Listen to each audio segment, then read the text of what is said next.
The sound echoed like a gunshot. Ariana's palm cracked across Ben's face, and the living room went silent. His sister froze, clutching her baby. His mother stared, wide-eyed, as Ariana grabbed Ben by the collar, shaking him so hard his shirt bunched at his throat. "You think I'm playing with you, Ben?" she hissed through clenched teeth. Ben's lips trembled, but he didn't fight back. He never did. The baby started crying, and in that chaos, his sister Marie rushed forward. She placed the baby in their mother's arms and lunged. "Let go of him, Ariana!" she shouted, pulling Ariana from behind, pounding her fists on her back. "Don't you dare put your hands on my brother again!" That was the moment everything Ben had hidden for years came crashing into the open. His silence, his sacrifices, his bruises, all laid bare in front of his family. But how did they get here? How did the woman who once lit up his world turn into the storm that drowned him? Let's rewind, but hit the subscribe button first. It was a summer night in Brooklyn.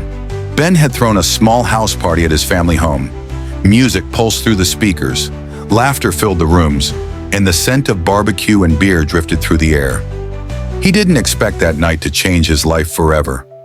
She walked in like she owned the room. Ariana, tall, striking, her long black curls tumbling over her shoulders, her smile radiant. She wasn't just beautiful, she was captivating. John, Ben's close friend and a seminarian, had brought her. He introduced her casually, but the way John's eyes lingered on her gave Ben a hint. Still, when Ariana laughed at one of his jokes, the sound hitting him like music, Ben couldn't look away. "Benjamin, right?" she asked, tilting her head with playful curiosity. "Yeah," he said, trying to sound composed while his heart raced. "And you must be Ariana." From that moment, the world around them blurred. They talked for hours, about music, family, dreams. By the time the night ended, Ben knew he was falling. Hard. John noticed too, and it burned him. In the weeks that followed, Ariana and Ben became inseparable. They went on late-night drives, held hands under streetlights, and shared kisses that felt like promises. Ben's heart told him she was the one. John pulled him aside once, his voice low. "Ben, you should think twice. She's different." His eyes betrayed jealousy, but his words carried warning. Ben brushed it off. He was in love. And when a man is blinded by love, even red flags look like roses. 3 years later, those roses had begun to wilt. At first, it was pure bliss. Ariana had a way of lighting up every room. She laughed easily, hugged tightly, and spoke like she believed in forever. Ben adored her. His siblings teased him. His mother smiled knowingly, and he felt lucky. But as the years stretched on, Ariana began to want more. Marriage, a house, security. One Sunday afternoon, she walked into the neighborhood chapel, her engagement ring glistening under the stained glass light. She couldn't wait to tell her priest. "Father," she said breathlessly, "Ben proposed. We're getting married." The priest smiled but didn't mirror her excitement. Instead, he leaned back, folding his hands. "Tell me, Ariana, what does he do for a living? Where does he live? How stable is he financially?" The question struck her like cold water. She hesitated. "Well, Ben still lives at home. With his mother, it's the family house. His siblings moved out, so it's just them." The priest's expression hardened. "And are you prepared for that? Living with a mother-in-law is rarely easy. My advice? Think very carefully." That conversation planted a seed of doubt in Ariana's mind, a seed that grew into resentment. That evening, she brought it up. "Ben, we need our own place. I can't start a marriage in your mom's house." Ben rubbed his forehead. "Ariana, it's the family house. It's where I grew up. My mom has nowhere else to go. And honestly, I can't afford rent right now. Why spend money on an apartment when we already have a roof over our heads?" Her eyes narrowed. "Because, Ben, I don't want to live with your mother. Period," he tried to reason. "She's barely home. She runs her store all day. We'd have privacy." "Give it a chance," Ariana crossed her arms. "You're the man, Ben. You should provide. Don't you want me to feel secure?"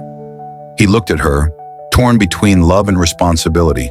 "I love you, Ariana, but I can't throw my mother out, and I can't afford another place. Not yet." The silence that followed was heavier than any argument. From then on, cracks began to show. Small disagreements turned into sharp words. Ariana's patience thinned.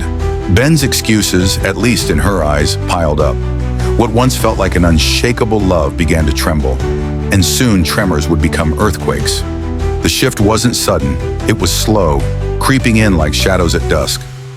One day Ariana was laughing at Ben's corny jokes. The next she was rolling her eyes.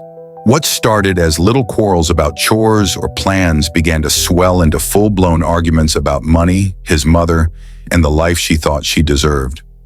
Ben tried to keep the peace. He told himself love was sacrifice, that patience was strength. But Ariana's temper grew sharper. One night after dinner, she shoved her plate away. "This is the problem, Ben. You're comfortable in mediocrity, living here, relying on your mother's house. Is this all you can give me?" Ben's chest tightened. "Ariana, I'm doing my best. I love you. Isn't that enough for now?" She laughed bitterly. "Love doesn't pay rent. Love doesn't make me feel like I have my own home." It didn't stop there. The arguments spilled into public. At a friend's barbecue, after a minor disagreement, she slapped him across the face in front of everyone. Gasps filled the air, but Ben simply lowered his head. He refused to hit back. He never would. His mother noticed the bruises he tried to hide, the weight he carried in silence. She asked once, "Ben, is she hurting you?" He forced a smile. "It's nothing, Mom, just stress. She loves me." But Ariana's love was cutting deeper than fists ever could. She called his mother names: witch, old baggage. She slammed doors, screamed at midnight, accused him of not being man enough. Then came the pregnancy. For a moment, Ben thought things might change. Maybe motherhood would soften her. Maybe a child would bring them closer. But instead, it gave Ariana more fire. She demanded they marry immediately, framing it as duty. Behind her glowing maternity photos was a storm brewing. She whispered to friends that once she was Ben's wife, she'd finally deal with his mother. Every day felt like walking a minefield. Ben clung to hope, but deep down he knew this wasn't the woman he met at his party years ago. The breaking point came in broad daylight. Ariana's sister had come to visit with her newborn, a sweet, innocent moment that turned sour in seconds. Ariana erupted over something trivial, accusing Ben of letting just anyone into their home. Her voice rose, her face twisted with rage, and before anyone could stop her, she slapped Ben hard across the cheek. Then she grabbed him by the neck, shaking him like he was the enemy. His sister Marie's scream cut through the air. She shoved her own baby into their mother's arms and pounced. "Let go of him!" she shouted, raining blows down on Ariana's back. The room exploded into chaos, shouts, crying, the sound of struggle. And in that violent moment, the truth could no longer be hidden. Ben's silence had shattered. The abuse he'd endured for years was no longer a secret. The family gathered that night. Voices were stern, faces grim. Ben sat at the center of the living room, his head bowed, his hands trembling. His brother spoke first. "Ben, this has to end. You can't marry her. Not after what we saw today." Marie's voice shook with anger. "She could have killed you. And what about Mom? You think we'll stand by while she insults her, hits you, threatens your peace?" "No, never." Ben looked up, his eyes red. "But she's pregnant. She's carrying my child. I can't just abandon her." His mother's voice was soft but firm. "My son, marriage isn't meant to be a prison. Love shouldn't break you. If you marry her, she will destroy you." Tears welled in Ben's eyes. "I love her.